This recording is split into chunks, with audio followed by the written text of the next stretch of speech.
You remember that story when the only food available was 5 loaves of bread and there were 10,000 people there?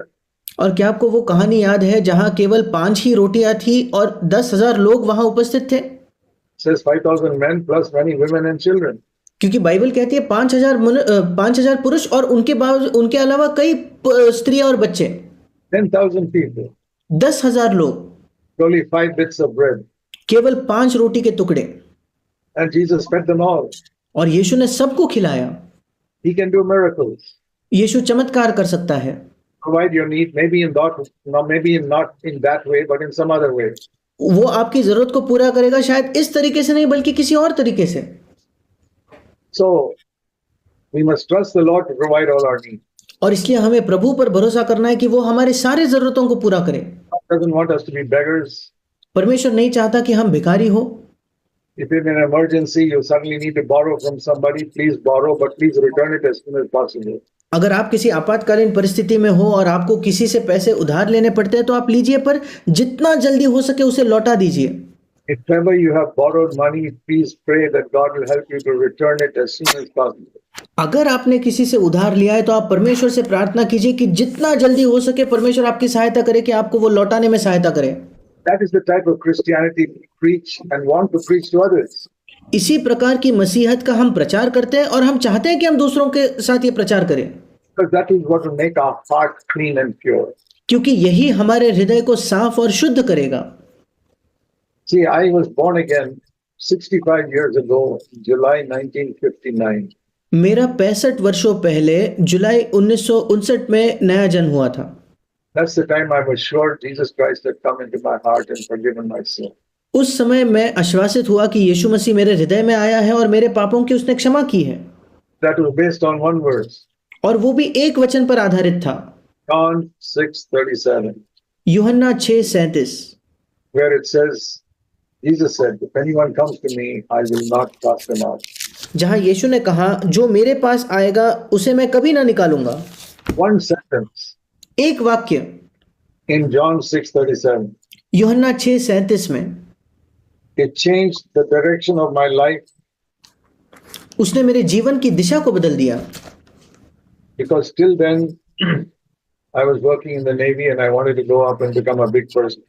क्योंकि तब तक मैं नौसेना में काम करता था और तब तक मैं केवल ऊंचे पद पर जाकर एक बड़ा व्यक्ति बनना चाहता था। But that one sentence in John 6:37 changed the direction of my life. पर यूहन्ना 6:37 के एक वाक्य ने मेरे जीवन की दिशा को बदल दिया। 65 years ago. आज से 65 वर्षों पहले। After that, I had no more desire to become big in the world. उसके बाद मेरे अंदर कोई लालसा नहीं रही कि मैं संसार में कोई बड़ा व्यक्ति बनूं। I wanted to please God. मैं केवल परमेश्वर को प्रसन्न करना चाहता था। From that moment, उस क्षण से I was sure when I read that verse, I have come to Jesus. He says he did not cast me out. मैं निश्चित था, मैं आश्वासित था कि मैं यीशु के पास आया और उस वचन के अनुसार उसने मुझे नहीं निकाला है। I didn't have any feeling. मेरे अंदर कोई भावना नहीं आई, I just believed God's word. मैंने केवल परमेश्वर के वचन पर भरोसा किया। Supposing your child is in some faraway place and your son and he needs some money. सोच कर देखिए, आपका बेटा किसी दूर शहर दूर देश में है और उसे पैसे की आवश्यकता है तो And you write to him saying, son, I have sent money order for 500 rupees to you. और आप उसे लिखकर भेजते हो कि बेटे मैंने तुझे 500 रुपए का मनी ऑर्डर भेजा है। Will you believe your father? क्या आप इस अवस्था में अपने पिता पर विश्वास करोगे? Will you wait every day for that money order to come? You're sure your father has sent it. क्या प्रतिदिन इंतजार करोगे उस मनी ऑर्डर का, क्योंकि आप निश्चित हो कि आपके पिता ने वो भेजा है? Like that, we must believe God. बिल्कुल वैसे हमें परमेश्वर पर विश्वास करना चाहिए। Prophets will never fail.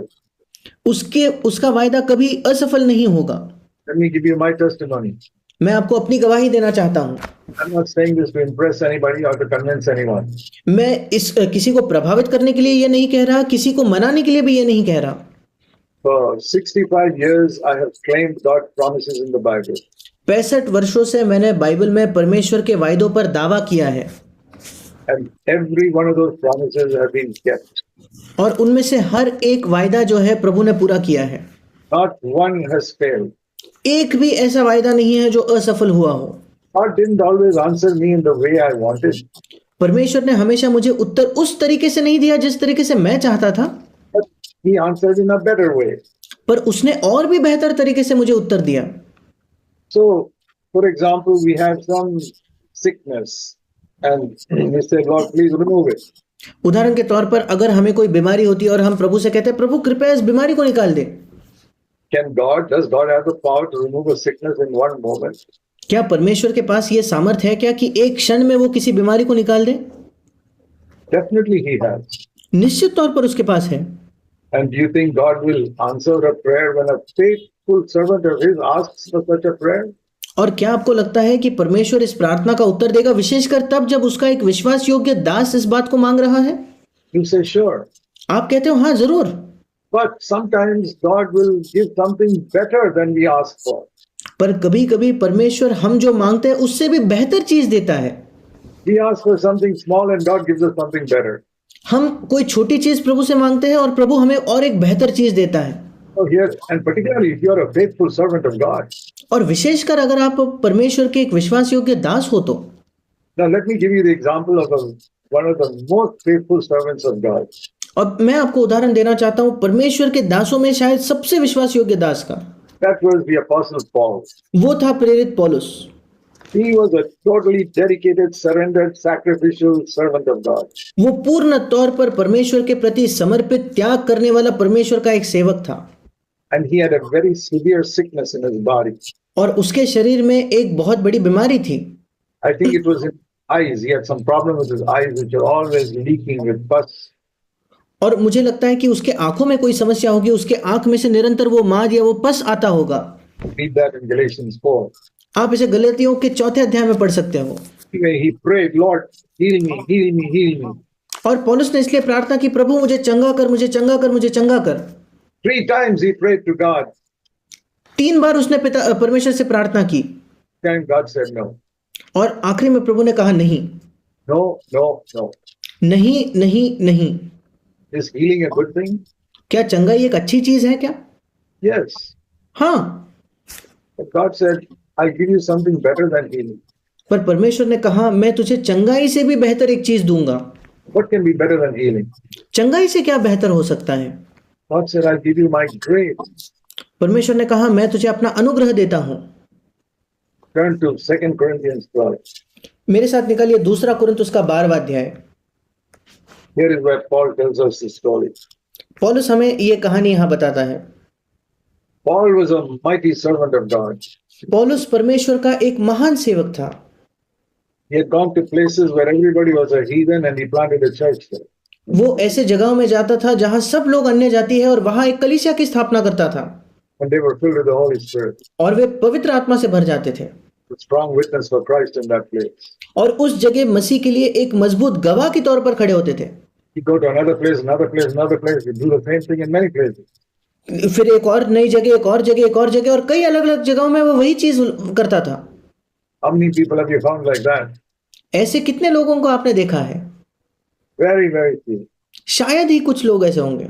Paul was like that, mighty servant of God. पर पौलुस ऐसा था, परमेश्वर का एक महान सेवक। He even raised the dead, वो मरे हुओं को भी जिलाता था, healed the sick, बीमारों को चंगा करता था, cast out demons, दुष्ट आत्माओं को निकालता था, wrote scripture. बाइबल को लिखा उसने। And this is the person praying, Father, please heal me. और ये व्यक्ति प्रार्थना कर रहा है कि पिता कृपया मुझे चंगा कर। God says no. और परमेश्वर कहता है नहीं। Why? क्यों? Because he was so mightily used, he was in danger of becoming proud. क्योंकि पौलुस का इतना ज्यादा इस्तेमाल हुआ था, वो उसका ये खतरा था कि वो घमंडी ना हो जाए। We fall into pride so easily. हम घमंड में इतने आसानी से गिर जाते हैं। You push a small 10-month-old child, even with a finger, he'll fall down. 10 महीने के एक बच्चे को अगर आप एक उंगली से भी धक्का दो तो वो गिर जाएगा। But somebody can't make us fall down, even if they push us with their hand. पर अब हमें अगर कोई धक्का अपने हाथ से भी दे, शायद हम नहीं गिरेंगे। But you know where we are all in danger of falling? पर क्या आप जानते हो किस क्षेत्र में हम सब गिरने के एक खतरे में होते हैं? Pride. घमंड। There a baby is better than us. वहां एक बालक भी हमसे बेहतर है। That 1-month-old baby lying in the cradle has no danger of pride at all. क्योंकि 1 महीने का बच्चा जो होता है वो बिल्कुल भी इस खतरे में नहीं है कि वो घमंड में गिरेगा। However much you praise that child, you're a beautiful child, you're a nice child and all that, he doesn't get proud. आप उस बालक की कितनी भी तारीफ करें, तू कितना सुंदर है, कितना अच्छा है, पर वो घमंडी नहीं होता। Very strong spiritually. वो आत्मिक तौर पर बहुत मजबूत होता है, Never gets proud. वो कभी घमंडी नहीं होता। You and I are not like that. पर आप और मैं ऐसे नहीं हैं। Somebody says one good sentence about us and immediately we fall in pride. हमारे विषय में कोई एक अच्छा वाक्य कह दे, हम तुरंत घमंड में गिर जाएंगे। That is how weak we are. हम उतने निर्बल हैं। Like I said, pushing that 6-month-old child, they were trying to stand up. He falls down immediately. जैसे मैंने कहा, एक 6 महीने के बच्चे को आप धक्का दे रहे हो, वो तुरंत गिर जाएगा। You just touch it, it will fall. आप केवल उसे छू भी दोगे तो वो गिरेगा। That is how somebody touches us with one word and we fall into pride. बिल्कुल वैसे ही कोई हमें एक शब्द से छू देता है और हम घमंड में गिर जाते हैं। That is our weakest area. ये हमारा सबसे निर्बलता का क्षेत्र है। We don't fall into hatred and lusting with our eyes so quickly. हम उतने जल्दी से किसी से घृणा करने में या किसी के प्रति लालसा करने में नहीं गिरते। You preach a good sermon and somebody appreciates it and you have fallen in pride immediately. आप एक अच्छा प्रचार करते हो, कोई आकर आपकी तारीफ करता है, तुरंत आप घमंड में गिर जाते हो। That is how weak we are. हम इतने निर्बल हैं। Paul was so weak because he was doing mighty things. पौलुस भी निर्बल था क्योंकि वो महान काम कर रहा था। So God said, there's only one way to keep you humble, Paul. और परमेश्वर ने कहा कि पौलुस, तुझे नम्र रखने का एक ही जरिया है। I have to give you a sickness which you will not be healed from. मुझे तुझे एक बीमारी देनी होगी जिससे तू कभी चंगा नहीं होगा। Everybody, when you stand up to preach, you'll see the leaking from your eyes.